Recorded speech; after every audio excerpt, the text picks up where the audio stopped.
Hello everyone. तो आज मेरा IVACIO का फर्स्ट शिफ्ट में एग्ज़ाम था और आज के एग्ज़ाम के बारे में मैं एक स्टूडेंट वाली रिव्यू देने वाला हूँ आप लोगों को। तो मेरी वीडियो बहुत शॉर्ट होगी और इन्फॉर्मेटिव, जो कि आपको बहुत ही हेल्प करेगी आपके अपकमिंग फेसेस और एग्ज़ाम्स में। तो सबसे पहले मैं आपको बता दूं कि आपको जो एडमिट कार्ड में लिखे हैं कि सभी के सभी पेजेस प्रिंट कराने हैं, वो नहीं कराना है। सिर्फ फर्स्ट पेज प्रिंट कराना है और उसमें सेम टू सेम सिमिलर दिखने वाले फ़ोटो को घर से ही पेस्ट करके ले जाइएगा और एक कॉपी एक्स्ट्रा फ़ोटो रख लीजिएगा अपने साथ, सेम टू सेम दिखने वाला। और इसके अलावा आप कैरी कर सकते हैं अपना ब्लू पेन या ब्लैक पेन, जो कि विजिबल हो, जिसका इंक बाहर से दिखाई दे, 5-6 रुपये में जो मिलती है वो वाली। और उसके अलावा कोई भी पेन अलाउड नहीं है। और मेरा एग्ज़ाम फर्स्ट शिफ्ट में था 16 सितंबर यानी कि आज का। और मैं आपको बताता हूँ, जितने भी हाइप बनाई गई थी कि IBACIO के पेपर बहुत टफ आती है और बेसिकली स्टेटमेंट बेस्ड क्वेश्चंस के बारे में जो डिस्कशन किया गया था, तो मेरे शिफ्ट में तो एक भी क्वेश्चन वैसे देखने को नहीं मिली। तो मैं आपको बताता हूँ, जब आप एग्ज़ाम देने के लिए स्टार्टिंग में बैठेंगे तब आपका एडमिट कार्ड को सबमिट ले लिया जाएगा। आप अपना एडमिट कार्ड का कलर प्रिंट ज़रूर कराइएगा और फ़ोटो भी कलर ही लेके जाइएगा। उसके अलावा वो लोग और कोई फ़ोटोग्राफ नहीं लेगा। और मेरे सेंटर में तो यही किया गया था और किसी सेंटर का मुझे नहीं पता। तो मैं आपको अभी एक बेसिक एनालिसिस देता हूँ कि बेसिकली पेपर कैसा हुआ था। तो अब जब एग्ज़ाम स्टार्ट हुआ तो आपका जो 5 अलग अलग जो सेक्शंस बटे गए थे, तो सबसे पहले आएगा करंट अफेयर्स का, फिर आएगा जनरल नॉलेज, फिर आएगा मैथमेटिक्स, फिर आएगा रीजनिंग और फिर आएगा इंग्लिश। इस तरह से बटाए गए हैं। तो सबसे पहले मैं आपको बताना चाहूँगा करंट अफेयर्स के बारे में, जो कि स्टार्टिंग हुआ था। तो करंट अफेयर्स में बहुत सारे क्वेश्चंस दी गई थी हमारे शिफ्ट के, जो कि ये पास्ट 6 मंथ्स के करंट अफेयर्स के बेसिक्स में दी गई थी। और जो क्वेश्चंस मेरे को याद आ रहे हैं मैं उसको लिख के रखा हूँ, मैं आपको बताता हूँ। बेसिकली जो टाइगर ट्रम्प एक्सरसाइजेस 2024 वाली, वो पूछी गई थी कि ये कंडक्ट कहाँ हुई थी, किसके बीच में हुई थी। ये तो हम लोग सब पढ़ जाते हैं कि इंडिया और किस दूसरे कंट्री USA के बीच में जो ये एक्सरसाइज की गई थी, पर ये कंट्री कहाँ पर ये एक्सरसाइज कहाँ कराई गई थी, ये यहाँ पे पूछा गया था। और इसके अलावा मैं बताता हूँ आपको क्वेश्चंस। तो एक और क्वेश्चन पूछी गई थी हम लोग के शिफ्ट में कि 2023 के इंडियन स्टेट फॉरेस्ट रिपोर्ट के अनुसार में हम लोग के सबसे ज़्यादा फॉरेस्ट कवर वाले स्टेट कौन सी है। तो उसमें ऑप्शन में मध्य प्रदेश, अरुणाचल प्रदेश, छत्तीसगढ़ और महाराष्ट्र दी गई थी। तो इनमें से हमें एक मारना था।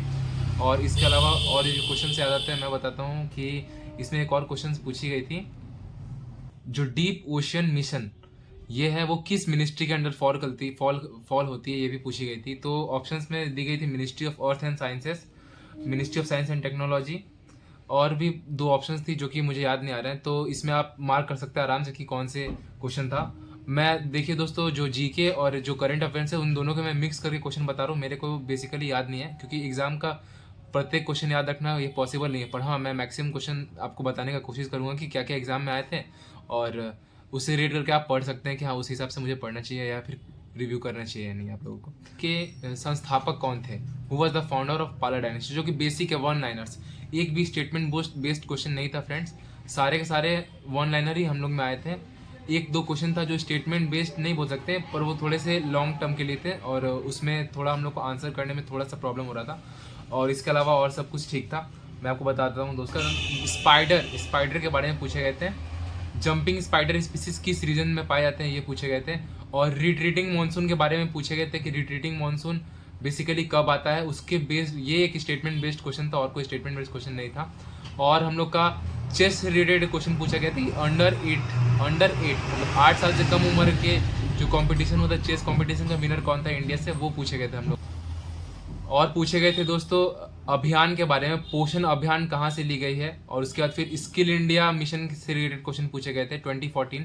तो मैं आपको बोलना चाहूँगा कि आप गवर्नमेंट स्कीम्स को अच्छे से पूछ लीजिए, 2 से 3 स्कीम्स, एक स्टेट स्कीम और एक नेशनल लेवल की स्कीम्स के बारे में क्वेश्चन तो ज़रूर पूछे जा रहे हैं। और इसके अलावा स्पोर्ट्स से रिलेटेड क्वेश्चंस में कोई स्पेसिफिक स्पोर्ट्स नहीं, सिर्फ चेस से रिलेटेड क्वेश्चन पूछा गया था।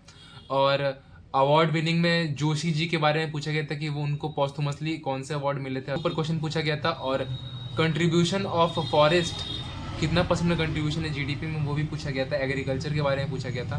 फिर सैयद मोदी ट्रॉफी के बारे में पूछा गया था कि वो किस स्पोर्ट्स से रिलेटेड है, ये पूछा गया था। तो हमारे करंट अफेयर्स और जनरल नॉलेज के लिए मैं आपको बोलूँगा कि आप एक स्पीडी का बुक आता है, उससे आप अगर 1 लाइनर कंप्लीट कर लेते हैं तो आप मैक्सिमम क्वेश्चन अटेंड कर सकते हैं, क्योंकि उसमें 1 ईयर के बारे में गिवन है। तो आप आराम से उसमें से आप अटेंड कर सकते हैं। मैं भी वही करके गया था, तो मैंने भी अटेंड किया है। 28 के लगभग मैं दोनों मिक्स करके मैं अटेंड किया हूँ।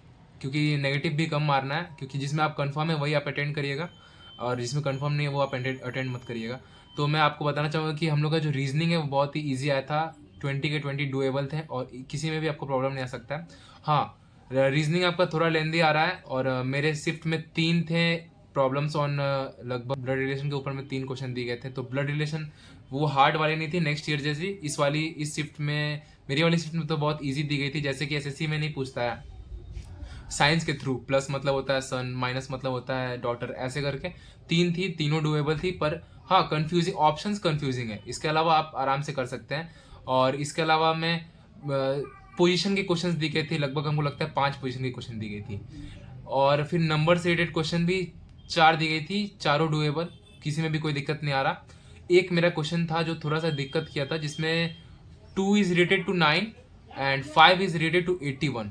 तो मेरे को 6 इज रिलेटेड टू व्हाट पूछा था, तो मेरे को थोड़ा समय लगा था रिलेशन निकालने में। तो रिलेशन क्या होगा इसका, इसमें थोड़ा दिक्कत आ रहा था। और इसके अलावा रीजनिंग और सारे डुएबल थे, शुरुआत से लेके अंत तक आप शांति दिमाग से देंगे एग्जाम, तो रीजनिंग में कोई भी दिक्कत नहीं आएगा। हाँ, टाइम कंज्यूम मत करिएगा, क्योंकि आप जितने, मैं तो बोलूँगा आप ऑप्शन टेस्ट करिएगा। बेसिकली आप अगर सॉल्व करने जाएंगे उससे ज़्यादा इजीली आप ऑप्शन टेस्ट से मार दे रहते हैं, क्योंकि आप इसीलिए रीजनिंग वैसे ही बनाई गई है, हमको लग रहा है लेंदी बनाई गई है कि आप अगर लेंदी में सॉल्व तो हो जाएंगे आपसे, पर आपका टाइम कंज्यूम करेगा। इसके अलावा मैं मैथ्स का रिव्यू दूँ तो मैथ्स आपके 5 to 6 question easy, 5 question moderate and बचे हुए जो 10 क्वेश्चन है वो लेंदी, हार्ड नहीं थे, लेंदी थे। मतलब कि कोई भी क्वेश्चन ऐसा नहीं था कि जो डुएबल ना हो, डुएबल ही थे पर लेंदी थे।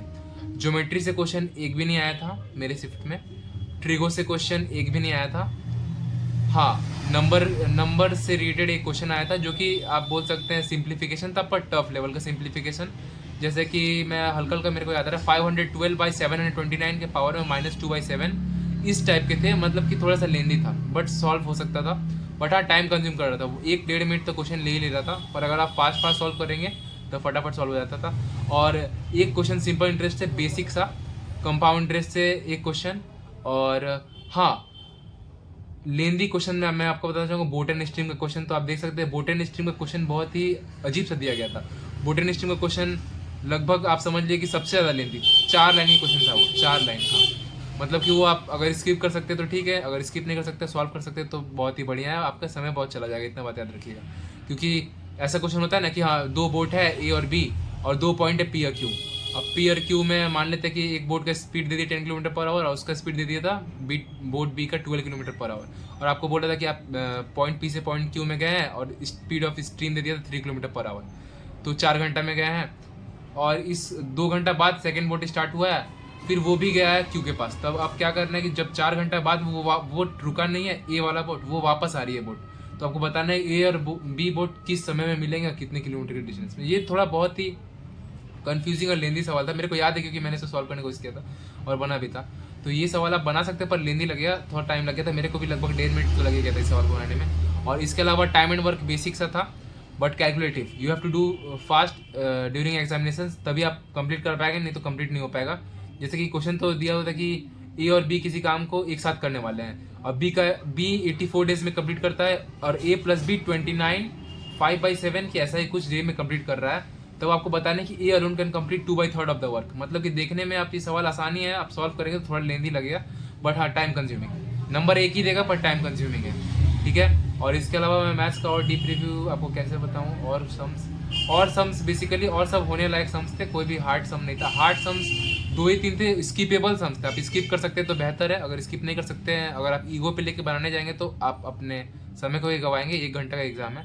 तो इन दोनों के बाद मैं आपको बता चाहूँ इंग्लिश, तो बेसिकली इंग्लिश एसएससी के अगले साल के इंग्लिश के ही कंपैरिजन में था, मतलब कि 2024 के सीजीएल के बराबर, और ज़्यादा हार्ड नहीं, हार्ड बोल सकते तो ओनली कंप्रीहेंशन हार्ड था। कंप्रीहेंशन जो पूछे गए थे वो बेसिक कंप्रीहेंशन नहीं पूछे गए थे, central theme of the passage से लेके।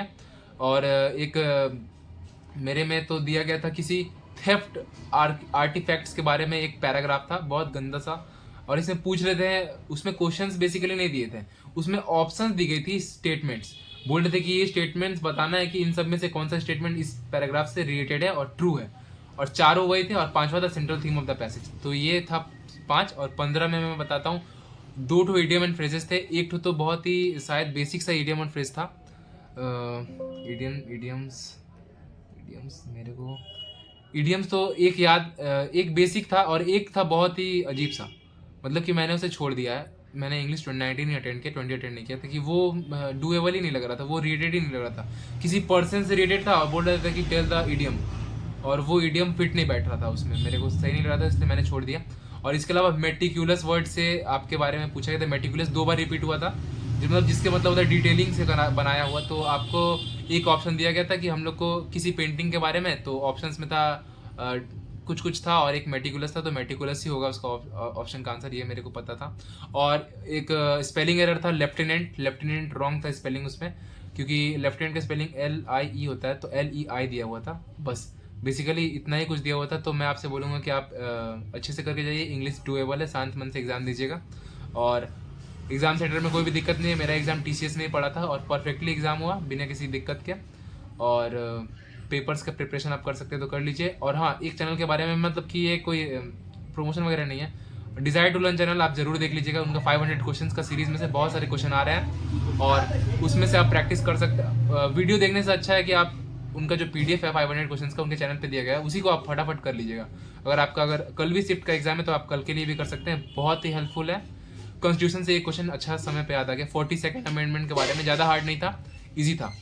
42nd अमेंडमेंट्स में क्या अमेंडमेंट किया गया तो वही पूछा गया था। ऑप्शंस मेरे को ज़्यादा अच्छे से याद नहीं है, अब उतना अच्छे से कैसे याद रख सकता हूँ, एग्जाम देता हूँ तो एक ऐसा पेपर था, एक पोर्शन में कि सभी भूल जा रहे थे। तो यही था मेरा एग्ज़ाम का एक डिटेल सा रिव्यू, जो कि आपको बहुत ही हेल्पफुल होगा। और अगर आपको कुछ जानना है एग्ज़ाम से रिलेटेड और कुछ और बातें भी पूछनी होगी और उससे रिलेटेड कोई भी आपको स्टडी नोट्स चाहिए हो, तो मेरे को लाइक एंड फॉलो कर दीजिए, मैं आपको भेज दूंगा टेलीग्राम चैनल पे। तब तक के लिए थैंक यू, टाटा।